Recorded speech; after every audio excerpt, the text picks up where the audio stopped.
You're just eating your sandwich. You don't want them to hear you eat your sandwich. Well, you could have eaten your sandwich a little bit earlier.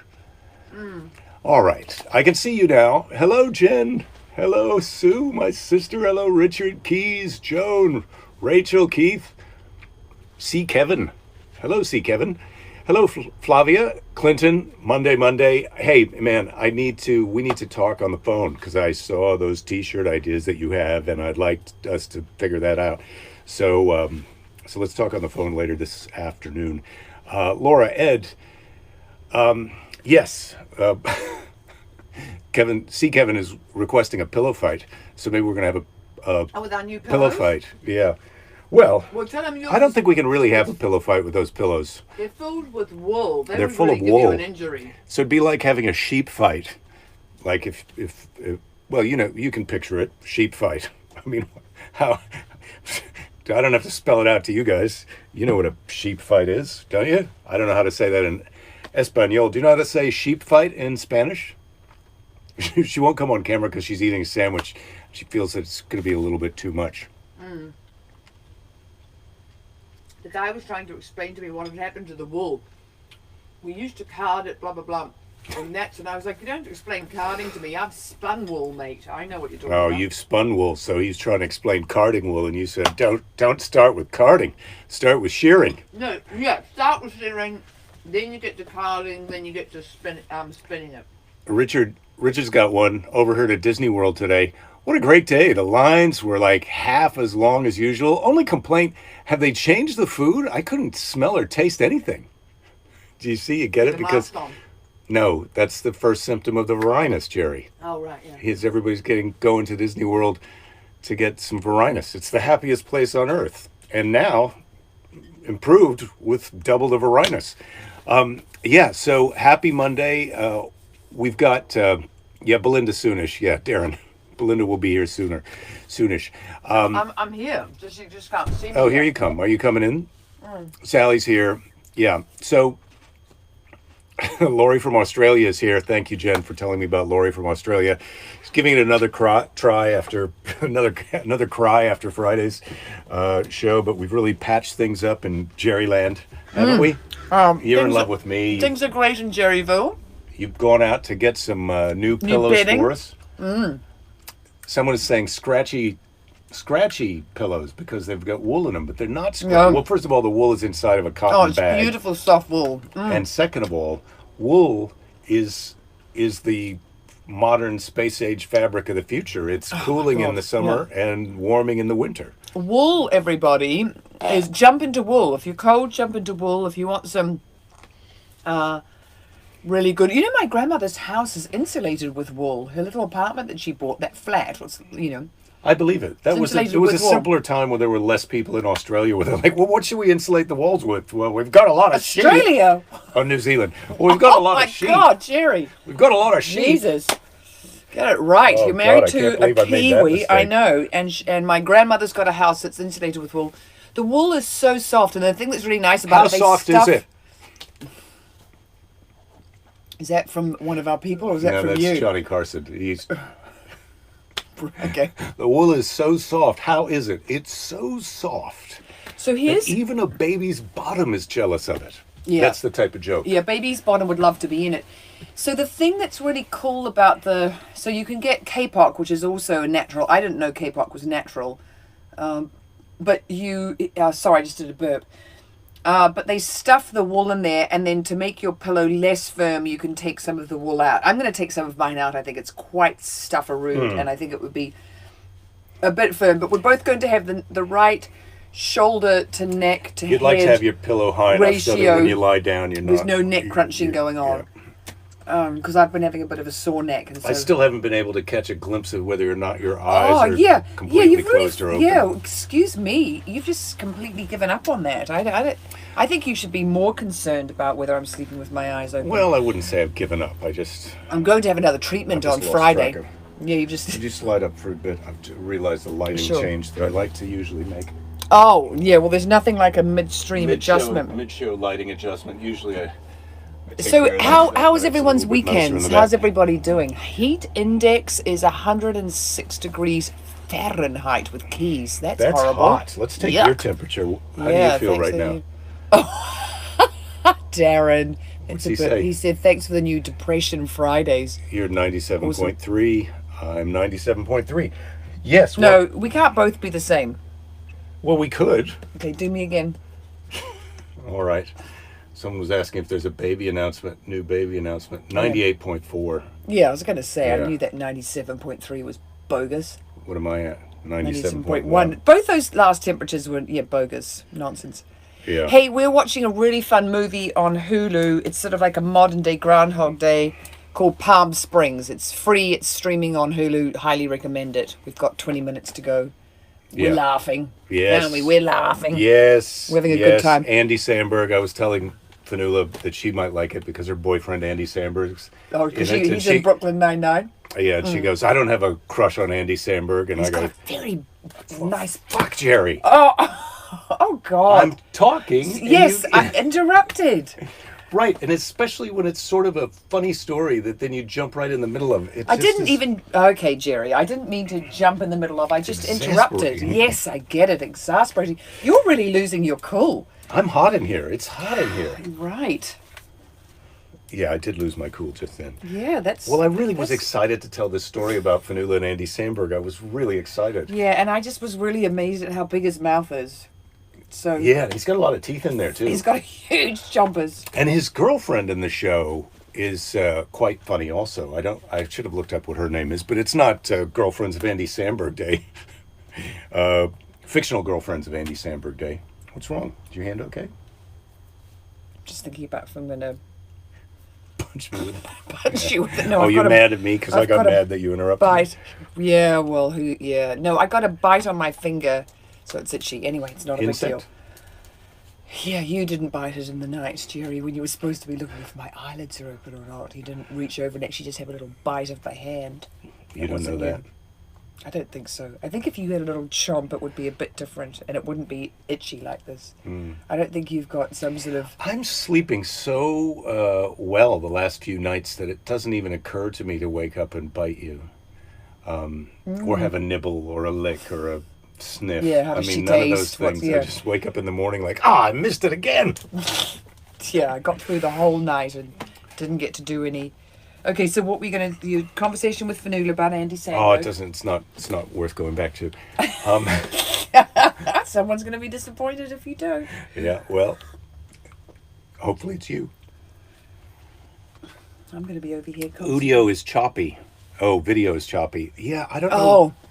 That could be that there's a problem with the internets, which is beyond our control right now. It's the damn... Frontier. Frontier's, having a bit of a... Formerly Verizon, not Varinus, Verizon. And, man, Verizon was a disappointment, and then they sold themselves, they rebranded themselves as Frontier. I think it's still the same jackasses at Verizon who are behind this, but they're no new Frontier. They're an old Frontier. So I've been trying to go through stuff and get stuff ready to throw away or take to Goodwill. And of course you can throw things away right now, but you can't take anything to Goodwill right now. No. There's a lot of... Why are you smiling at me? Jen said they're so busy paying attention to each other that we should talk amongst ourselves today. Hey, Jen, it's Motivational Monday. Yeah. Listen up, because a gem could come through at any minute. If you're not paying attention, you'll be so sorry. Jen's a grown-up. Verizonist. Yes, Verizonist. But now they're Frontierless. Jen's been around. She knows pretty much what we're going to say about Frontierless. So, yes. So here's the thing this is something that I've written down in my little notebook of ideas, and then I transferred it to this notebook of ideas for the show. When you're going through your possessions and trying to decide what to keep and get rid of, one of the questions you can ask yourself is, what would be thrown away in the dumpster by people cleaning up my estate if I was to die tomorrow? Like if you were to die, what would be thrown away? Oh, I think that's a hard one though, because one man's, garbage is another man's treasure, or woman's. One woman's, cast-off is another woman's like, oh, this pair of jeans has got at least 5 more years of life in it. But you're not asking yourself, You're asking this as a kind of a starter question of what to get rid of. Like this thing that I'm saving is who cares about this thing? And you do it's virtually everything in here. Oh my Yeah. God! You're Yeah, just then going I to put a look match around. to this whole place. Oh, I think you're no. missing out because I think a lot of this stuff you might be able to sell to some of these. Oh yeah, I bet if we had a garage Fans. sale on our show. Maybe that's if Varinus goes on another 6 months. That's what's going to happen. So I'm going to just start selling everything we'll, in here We'll do it. We'll do a Friday auction as a fundraiser. Yeah, the thing is, I wouldn't come in here and just put it. Don't sell it short, Jerry. There's a lot of charm out here. It's good stuff. Yeah, and there's quite a lot of our shared life as well. Darren's asking if I can keep it down. They're trying to talk out there. Yeah, sorry if we're interrupting. Your heirs must keep your New Orleans shirts. Well, there's going to be this is a New Orleans shirt. There's going to be another Jazz Fest in September on WWOZ, so I'm very excited about that. And there's also going to be Satchmo Fest coming up, I think, later this month on WWOZ. Don, I did know that Goodwill is a for-profit organization, but when you're going to give your stuff away to somebody, Salvation Army does the same thing. They sell your stuff. I'm not sure if you know, Don, but please let me know who to donate my stuff to that's going to be helpful and not a profit. But God, we've got some pillows. If anyone would like Jen just mailed me something for my office, and I gotta go. Now we gotta go to the PO box. Oh, the workload is piling up right now. Well, California's going back into lockdown, so we're gonna have time. Yeah, that got announced today. Gavin Newsom putting us back into lockdown because our numbers are going up. And then, of course, the scientists were saying over the weekend, nowhere else in the world is talking about opening up schools and sending kids back to school with surging, Varinus cases. So, the United States is talking about that. yeah. We're talking about the US, no other country apart from us is talking about doing we that. march to the beat of a different drummer, if I may. The mad drummer. Here's a little motivational thing. Motivate me. Motivate me, darling. Let me know when you're ready. He used to find me charming. It used to be charming when I interrupted him. Let's face it. He's just, You lock yourself into the house with anyone, even your soulmate, for 4 months. And some of the stuff they get up to is a bit like, oh, God. It's wearing thin. Pause. Who knows what brings fortune since we cannot see the end? Who knows what brings fortune since we cannot see the end? And that's a quote about, that's like that's like the story of, we'll see. Something happens, we'll see. We'll see. We'll see what happens. We'll see what it means as time transpires. You're trying to motivate us about being in lockdown in the middle of a pandemic. I'm saying that you. Well, no, I'm just asking. Yes, I am because yes, on the surface, right. Of course, this seems terrible, and it's awful to not be able to go and do the things you want to do, like jiu-jitsu. Did you tell them what happened? No. Well, California's back in lockdown, so Yeah. the jiu-jitsu place that was going to open up today, I think they had one class at 6 a.m. and another one at noon, and there were 2 people there, and now they're shut again because California's locking back down. So. Yeah. Of course, on the surface, all the things that you can't do and the fact that people are dying, there's nothing that's going to put a bright face on people dying. Unless you're the kind of person who hopes for people to die, which I really try not to be that kind of person. We all fall down that hole every once in a while, hoping that someone else will die, but I really... But it's usually just an individual. You're not hoping, I hope 130,000 people die. You don't hope that. It's just someone who you really hate and you go, I wish that tosser would, pop his clogs. And, I admit that sometimes when you're telling me about climate change, sometimes I wish that 1 billion people would die, but then it's just quick. It's just like a weird... I thought he was going to say that he wishes that I would die, so shut up talking about climate change. No, that's you projecting yourself in. That's not really a solution. That was a joke. That's a solution to the symptom of climate change, but not to climate change. Yeah, no, exactly. Yeah, the symptom is you've got a lady who's telling you in your ear, "Hey, shit is getting real, my love. Shit is getting real." Well, we're going to have to really surrender. So Jake and I do this thing sometimes that we really enjoy. We walk down to the beach, and then are they talking about us? Well, yeah, I was just gonna. I wanted to kind of stay on this topic that I was on. Oh yeah, because yeah. you- Let's go back to motivational Because Monday. And Scott was yes. saying he had a guy at a brewery try to argue that his oxygen tank was hampered by a cloth mask, and Scott, it was hard for him to not rage at him. And I think that's one of the problems too with the Varinus right now is everybody's patience is strained. Everybody's kind of angry at people who aren't doing what they think should be appropriate. Like the no mask guy is angry because you're not wearing it because you're wearing a mask, and then of course I'm with the we should be wearing a mask when we're out in public because hey, we don't know what's going on. We want to protect each other.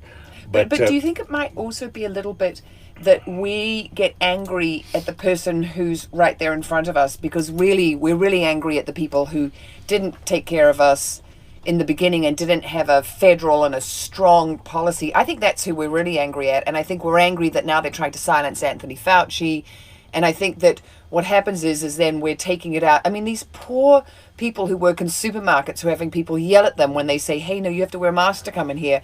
I feel like, those people are bearing the brunt of it, like that thing that, we've talked about and obviously is happening a little bit, familiarity breeds contempt, or when there's someone, I mean, really it's the uppy-ups, it's the people in charge who we need to be, yelling at. I would just say Or mad at. I would just say that it never really helps you to get angry with people. It doesn't convince other people to do what you want them to do. It only kind of undermines your greater purpose if what it is that you'd like them to do something different. Yelling at them and getting angry is not helpful. Yeah. And so I would just say rather than I was really just talking about the anger. We've all got so much, there's the specific thing that's bugging you right in the moment, which is this person is not wearing a mask. And then they're saying some silly nonsense about it's limiting their oxygen supply. That's the little thing that's making you angry. But it taps in and it triggers this other kind of general level of anger and frustration that we have because we're out of control and there's so much uncertainty and we're not making any money and 130,000 people are dead and all this other stuff. So any little thing now that makes you a little bit angry, you want it to, like, I'm justified. It's okay for me to release all of this anger that I have. And that, I think, is what's really going on right now. People have got such a backlog, a big dam of a huge reservoir of anger right now that's just trying to get out. And so when they see an opportunity where they feel justified, where they feel this is self-righteous, it's okay for me to just let this person have it, they can't restrain themselves. And so I'm really struggling to not do that and to not get into adult education and to not start yelling at people. Look, my challenge, what I'm working on for myself, is to try and not snap and not lose my temper when you cut me off, throw my pen down. I'm really trying not to do that. But it's I didn't throw your pen down. when I threw my pen down because I was frustrated that you interrupted me. I'm Oh, trying you not did. Oh, goodness. Yes, Wow. that's how mad I was, Jerry. Yeah, it's I a little threw bit. my pen on the Wow, floor. that's a little bit violent over here. And so when we talk about who knows what brings fortune, since we cannot see the end, what we're talking about is what we may get out of this at the end. We've already done 14 and a half weeks of this show. Yeah, guys, this is. I think that the show has been good for our relationship and our marriage, in spite of that it's been kind of difficult. I think we both developed some skills of kind of hosting and interacting with people online. That's been pretty fun.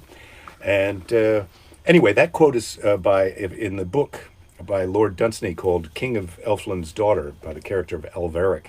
And that book is a bit tricky. Lord Dunsany is an amazing character. And I first found out about him when I was reading a book by Neil Gaiman. And there was a quote in the Neil Gaiman book at the beginning by Lord Dunsany. And it said, Neil Gaiman, it was kind of a Neverwhere, I think, was the book that was in the beginning of. It's kind of a fantasy of this other world that's happening parallel to the above ground world of London. And it's really an amazing book, Neverwhere by Neil Gaiman. But at the beginning, he had a Lord Dunsany quote, and it was, "A man is a very small thing, and the night is very large and full of wonders." And I really liked that quote. If you've ever been camping somewhere where there's not a lot of people around and you're outside the city and you can see the stars and you really kind of get a bigger sense of the world than you normally would get at home in your bed. I mean, of course, the world is amazing. We found each other from the other side of the world, but when you're outside and you can see all those stars and you can hear the animals and you're in your tent, you really get a sense of like this whole thing is not about me. I'm just a tiny little part. You know, man is a very small thing, and the night is vast and full of wonders. You really get a sense of that when you're outside, and so Lord Dunsany is an amazing guy, and I think he's got some insightful ideas. Yeah, the universe is a big place. It is a big place. It is. He was the 18th barony of Dunsany, and he was born in 1878, died in 1953. He laid the groundwork for the fantasy genre with his books. He wrote over 90 books. For those of you who are thinking Lord Dunsany is some esoteric thing that I found in a Neil Gaiman book, and now you barely care about. No, he's a real guy. Well, it's just this is the other thing, when you kind of look at your life and the things that you've done, and I've done a lot of cool things, but right now I'm doing this little show in my little fantasy cave with our friends here, and someday I'll be dead and people won't know who I was. But Lord Dunsany wrote 90 books. He laid the groundwork for the fantasy genre. He was a chess and pistol shooting champion. Was he keen on duels? He wasn't keen on duels. I think he was just shooting pistols at targets. Oh. But he invented this game called Dunsany chess. And Dunsany chess is one side, the black side of the board is a regular chessboard, and the white side of the board is only pawns. And instead of getting 16 pieces, there's 16 regular chess pieces. So black has the 16 regular chess pieces. White has 32 pawns. That's all they have. And their pawns, the black is allowed to move 2 pawns at once on their first move, but the white, when you're white in Dunsany chess, your pawns can only move 1, and you go until your pawns they can't move anymore, and they can get promoted to queens if you can make it to the end. And so it's a very kind of misbalanced chess game, but it gives you a chance to exercise a different part of your. It just reorients your strategy, and also. It was interesting when I read about this afternoon, because in jiu-jitsu, you're often underneath someone who's stronger or heavier or whatever, and you have to think of how you're going to strategize to get out of a situation where you're outmatched on some levels, and trying to see if you can gain an advantage on another level. Like they don't know what you're going to do next. So I think that maybe we have to Lord Dunsany our way through the coronavirus. We have to mix things up. So, if you like playing Monopoly, or you like playing bridge, or you've got a game, or just doing things maybe a slightly different way, getting creative with how you do the shit that you do every day. What do you think? Because I think that's the other thing, is it's the monotony of it. It's like we're doing the same thing. So if you can shake it up a little bit. Yeah, or reorient yourself to this new reality. We're so used to living our lives in one way, to reorient. I'm just going to read this quote again, because someone was making fun of it, saying, "Let me get this straight: the universe is a big place." No, it's a man is a very small thing, and the night is very large and full of wonders. Meaning, your problems are small in comparison to how magical and huge the universe is. What were you laughing at? Well, Darren's saying he's getting uncomfortable, Jake. He wants to move on to camel farts. Oh yeah, well, we don't have enough camel farts for today. Yeah, you could do a grandpa fart or a little kid fart. It's a little more philosophical, the show today, and it's a way to start off the week where you sort of think about how can we bend the reality a little bit. But you're saying you would like a little bit of good old escapism. Oh, okay. What did Jen just say? Am I the only one who's totally disoriented right now? No, you're not, Jen. I also am totally disoriented. I hope that was helpful. So, where do you think the marriage is right now? Dave says 17. Is that a cumulative score, Dave? So that would be what would that be?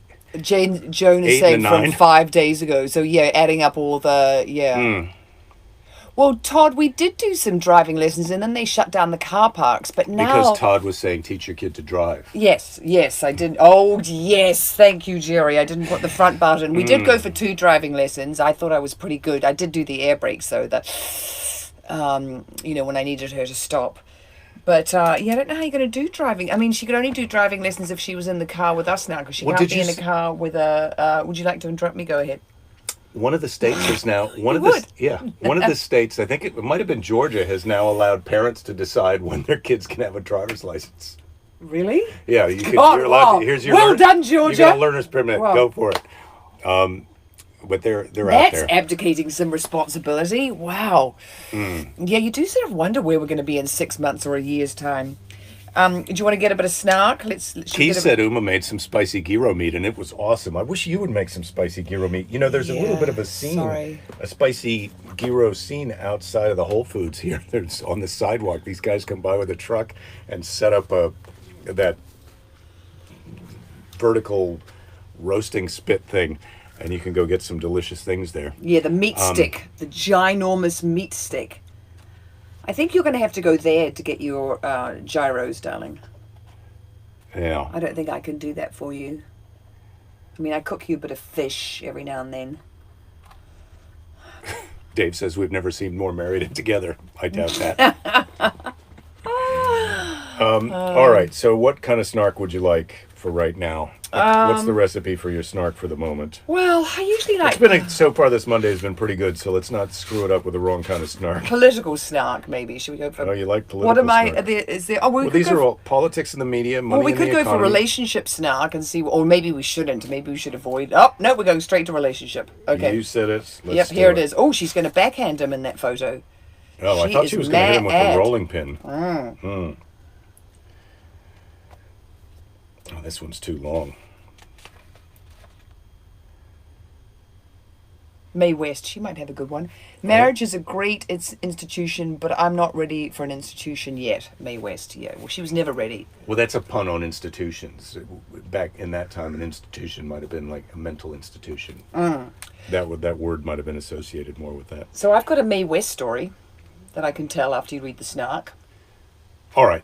You can... What's your story about? I've got a Mae West story. Okay, great. I'm going to read this from Les Dawson, and then let's have your Mae West story. Okay.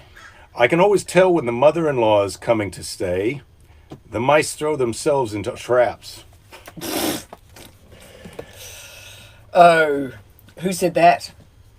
I just told you, but don't worry, it doesn't matter. Okay. It's not worth going back into. Yeah, no, we're not. No. So I worked with this guy, a makeup artist, on something. I can't remember what it was now, so don't ask me. I think it was a TV show, and he was doing my makeup, and he had worked on the last Mae West movie, and she was doing a movie with that guy, super good looking, was the boyfriend of George Hamilton. Vanessa Redgrave at one point, quite a bit younger than her, did do a couple of James Bond movies, big squid, the jaw guy.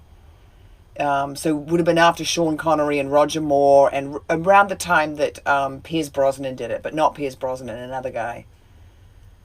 Taller than Pierce Brosnan. Anyway, so this guy was starring in a movie with Mae West. Timothy Dalton. Yes, that guy. Oh, Timothy Dalton. Well done, Jerry. Well done.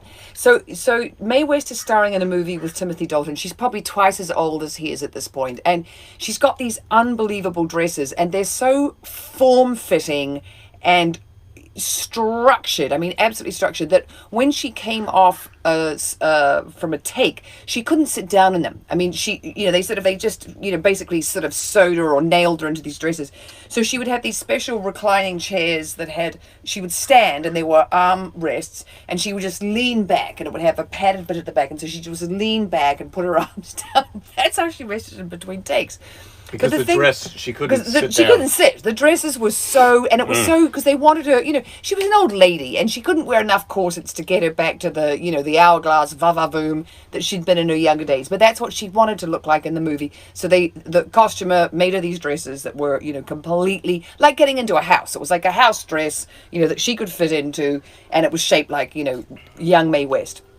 But he said the really wild thing about her makeup was, so he went to meet her in her apartment before he did the makeup, because, she's very particular, and she's got a major, some guy who's like a major domo. You don't think this is fun? Oh, pretty fun.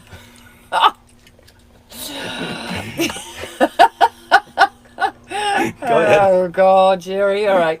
So anyway, but because she was a silent movie actress, she's got this idea, and she worked in black and whites, and obviously color had been around for a while, but she hadn't been in very many color movies. So she had this insane makeup, and he said, her and her male manservant, slash boyfriend, lover, whoever he was, had done her makeup, but she just looked like she had kabuki makeup on. It was super white, and she looked terrible.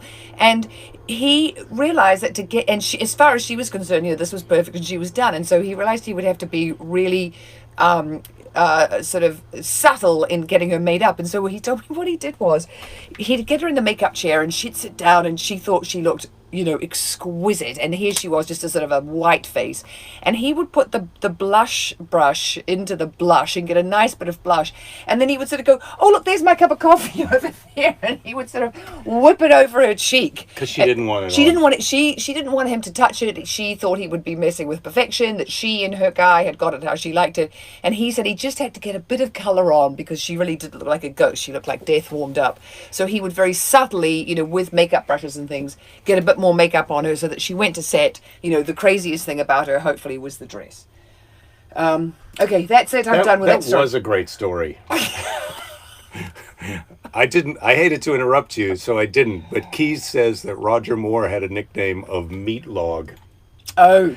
I did read one of Roger Moore. Roger Moore has written a startling amount of books that I don't know if we even got them all here in America, but when we were in London and I was doing a gig at the Soho Theatre, they put us up in this condo, and on the ground floor of the condo was one of those, take one, leave one book library kind of things. And so there was one of Roger Moore's books down there, and I was like, okay, well, this will be fun. And he's had an amazing career, and he's kind of very lighthearted about all the things he's done. But then in the front of the book, it listed all the other books that Roger Moore had written. It's a lot. And he didn't mention in this particular one anything about his meat log. But that's interesting, and I'm going to be doing some Google. You hate to Google Roger Moore's meat log after the show, but it may happen. So I think we're about done. Would you like another temperature take?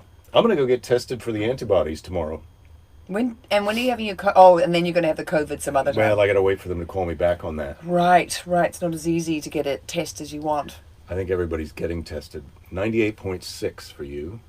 Was that where I was at the beginning of the show? Or has it changed? You're 97.1, you've gone down. I don't know how I can be still cool. But okay, so my closing quote for today. Thank you all for checking in on Monday. And of course, Tuesday, we're going to have a Bible story. We'll just have to, do we want to know what Bible story we're going to have? No. Let's all right. We got a Bible story tomorrow and a letter from Grandma. But right now, I've got another quote from Lord Dunsany. And I think that this one is a bit lower brow than the others. All right? Is it about his meat log? No, it's not about his meat log. I think Lord Dunsany really... He wasn't really paying attention to his meat log. He had lots of other things he was doing. Pretty quiet on his meat log. Yeah. I bet he was getting a lot, though. He was from super a time... smart Lord, and charismatic. Lord, yeah. He's a lord. Yeah, he's getting as much as he wants. This is from Lord Dunsany. Logic, like whiskey, loses its beneficial effects when taken in too large quantities. True. And yet, to hit that maximum beneficial effect. Right, yeah, try telling Richard Burton that, or... well, it's hard to tell Richard Burton anything. Yeah, he's dead now. I was going to say then another dead guy, Christopher Hitchens. Who else do we know who loved whiskey? But yes, anybody... Well, I think they'd all agree that you do hit a point where it's working for you, it's working for you, it's working for you, it's working against you. Yeah, but you don't know. We all turn that corner. Yeah, that happens. Anyway, we're back on the good foot. Where's the marriage right now for you, in terms of you? I'd say, in the 8s. Yeah, okay. Fair enough. Bit lower than I thought. Well, I guess I would... Where is it for you? Well, it's hard for me to say that it's in the 9s, right? Because we haven't been around each other too much today, and with you were going very back sweet, into though. lockdown, You called me to tell me we were going back into lockdown, that I should call Eddie. Yes. Then I was supposed to call you. Who's your barber? Who's my hair guy? Yeah, because I was deciding I needed the shag needs some shag work done on it. Yeah. And then I was supposed to call you, but I didn't hear that part of it because I had bad reception at the wool pillow store. Yep. Well, okay, everybody. I love to love you guys, and we'll see you tomorrow. Tomorrow, Yep. Tuesday. Tuesday. Oh, next week I'm going to be up in the Bay Area, so we're still trying to figure out how the shows are going to work during that time. But we'll see you Tuesday. I was just going to turn the light off, but I got to do the other thing. This is the magic finger that turns the show off.